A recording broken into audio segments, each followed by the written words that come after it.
So let's continue the last topic, reorganization of states. The process of nation building did not come to an end with the partition and integration of princely states. अब जो partition था और princely state का जो integrations था उसके होने के बाद भी नेशन बिल्डिंग का जो प्रोसेस है वो ख़त्म नहीं हुआ था। ठीक है भाई, पार्टीशन भी हो गया, प्रिंसली स्टेट्स को मर्ज भी कर लिया, लेकिन जो हमारा इंटीग्रेशन वाला, जो स्टेट्स को इंटीग्रेट करने वाला जो प्रोसेस था वो ख़त्म नहीं हो पाया था।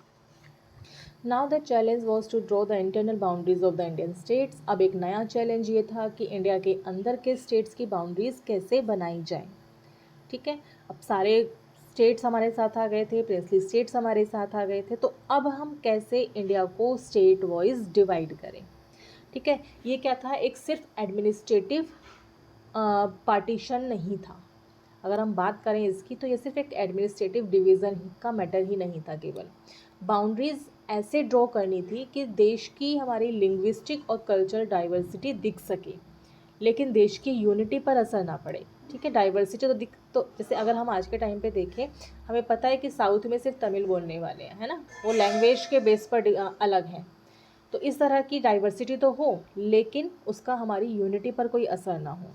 तो ब्रिटिश रूल के टाइम में स्टेट्स की बाउंड्रीज या तो एडमिनिस्ट्रेटिव कन्वीनियंस के बेसिस पर बनाई गई थी या उन टेरिटरीज़ के बेसिस पर बनाई गई थी जो ब्रिटिश ने कब्ज़ा किया था, या तो प्रिंसली स्टेट्स थी वो।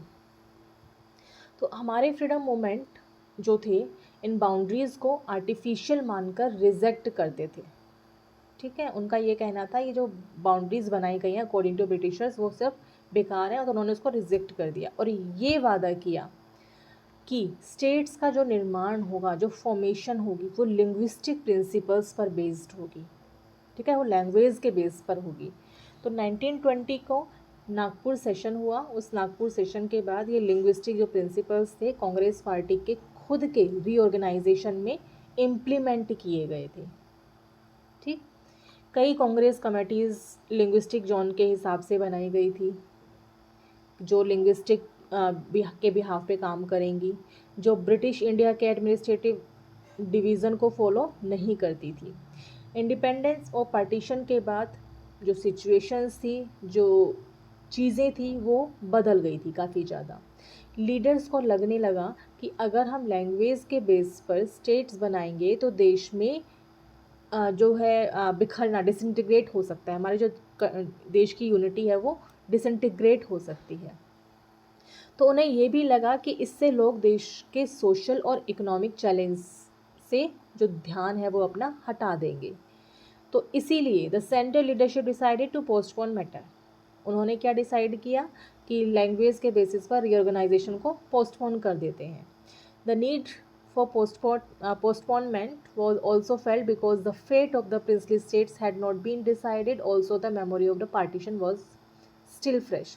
अब पोस्टपोन करना इसलिए भी ज़रूरी था क्योंकि प्रिंसली स्टेट्स के इशू अभी तक पूरी तरह सेटल नहीं हो पाए थे और पार्टीशन की यादें अभी भी ताज़ा थी। तो decision of the national leadership was challenged by the local leaders and the peoples. लेकिन ये जो डिसीजन था लोकल लीडर्स और लोगों के द्वारा चैलेंज किया गया था। Protest began in Telugu speaking areas of the old Madras province. Old Madras provinces के जो तेलुगु स्पीकिंग एरियाज थे वहाँ पे प्रोटेस्ट शुरू हो गया था। विशाल आंध्रा मूवमेंट शुरू हो गया था जिसमें तेलुगु स्पीकिंग जो लोग थे उन्होंने सेपरेट नेशन की बात की थी। ठीक है, फिर क्या था, nearly all the political forces in the Andhra region were in favour of the linguistic reorganisation. Andhra के लगभग सभी पॉलिटिकल लीडर्स लिंग्विस्टिक रीऑर्गेनाइजेशन के फेवर में थे।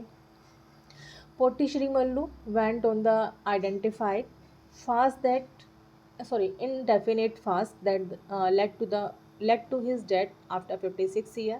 अब पोट्टी श्रीमल्लू जो एक कांग्रेस लीडर और गांधीयन भी थे, उन्होंने अनशन किया। 56 डेज़ के बाद उनकी डेथ हो गई थी। इसकी वजह से काफ़ी ज़्यादा अनरेस्ट हो गया था, बहुत सारे लोग इंजर्ड हो गए थे, बहुत सारे लोगों की जान चली गई थी, पुलिस फायरिंग भी वहाँ पे हुई थी। फाइनली जो प्राइम मिनिस्टर थे उन्होंने अनाउंस कर दिया इन सब के बाद कि ठीक है, 9 दिसंबर 1952 में उन्होंने अनाउंस कर दिया कि ठीक है, आंध्र प्रदेश को एक सेपरेट नेशन बना देते हैं, एक सेपरेट स्टेट बना देते हैं। ठीक है, तो इस तरह से आंध्र प्रदेश एक अलग स्टेट बन गया था, इंडिपेंडेंट स्टेट बन गया था। The formation of Andhra spurred the struggle for making of other states on the linguistic lines. अब आंध्र के बनने के बाद दूसरे जो रीजन्स थे वहाँ पर भी लिंग्विस्टिक स्टेट्स बनाने की डिमांड तेज हो गई थी, क्योंकि उन लोगों ने देख लिया था कि आंध्र प्रदेश ने स्ट्रगल किया, मूवमेंट किया, उसको अलग स्टेट बना दिया, कि शायद हम भी इस तरह से मूवमेंट करें तो हमें भी अलग स्टेट बना दिया जाएगा। ठीक है, तो स्टेट रीऑर्गेनाइजेशन कमीशन को सेट किया गया 1953 में। 1 मार्क्स क्वेश्चन है ये कि स्टेट रीऑर्गेनाइजेशन कमीशन कब सेट की गई थी, 1953 में। The commission accepted that boundaries of the state should reflect the boundaries of different languages. Commission ने रिकमेंड किया कि स्टेट की बाउंड्रीज लैंग्वेज के बेस पर होनी चाहिए। स्टेट रीऑर्गेनाइजेशन एक्ट पास किया गया 1956 में। 14 स्टेट्स को क्रिएट किया गया, 6 यूनियन टेरिटरीज बनाई गई। It was feared that linguistic states में फोस्टर सेपरेशन। लोगों को डर था कि लिंग्विस्टिक स्टेट से सेपरेशन बढ़ सकता है, but the leadership made a choice in favour of linguistic states. लेकिन जो लीडरशिप थी उसने लोगों की डिमांड को समझते हुए लिंग्विस्टिक स्टेट्स को अप्रूव कर दिया था।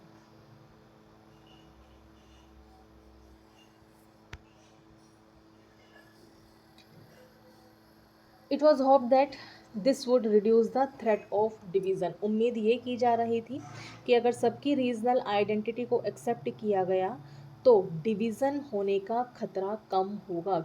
ठीक है, ये उम्मीद की जा रही थी कि ठीक है, अगर हम सबकी रीजनल आइडेंटिटी को एक्सेप्ट कर लेते हैं तो शायद बंटवारे का खतरा कम हो जाए। तो this was seen as dramatic, open politics to other beyond English speaking elite. ये डिसीजन डेमोक्रेटिक था और अब सिर्फ इंग्लिश स्पीकिंग एलाइट नहीं बल्कि हर रीजन के लोग भी पॉलिटिक्स में आ सकते थे। सबको, पहले ब्रिटिशर्स के टाइम पर सिर्फ इंग्लिश बोलने वाले लोगों को पॉलिटिक्स में आने की परमिशन थी, लेकिन अब क्या था, हर कोई उसमें आ सकता था। तो इट स्ट्रेंथन नेशनल यूनिटी। इससे क्या होता है, नेशनल यूनिटी काफ़ी ज़्यादा मजबूत होती है। ठीक है, accepted the principles of diversity. Sorry, ये लिंग्विस्टिक स्टेट्स ने क्या किया, देश की जो यूनिटी थी उसको और ज़्यादा मजबूत बनाया। डाइवर्सिटी को उसने एक्सेप्ट किया। Democracy means accepting plurality of ideas and way of life. Democracy का मतलब था कि हम अलग अलग विचारों और लाइफ की जो आइडियाज़ हैं उसको एक्सेप्ट करते चले।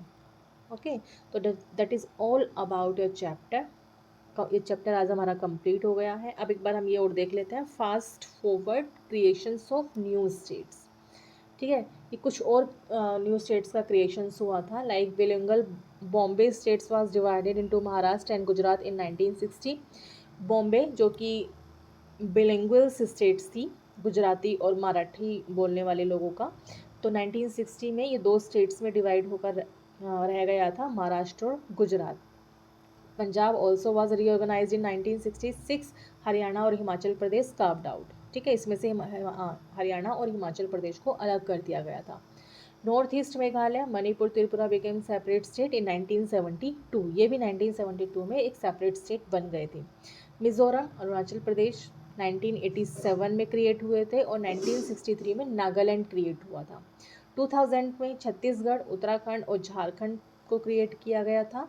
Telangana was created in 2 June 2014. Movement for new states like Vidarbha, Harit Pradesh और Gorakland are still ongoing. तो that is all about the chapter.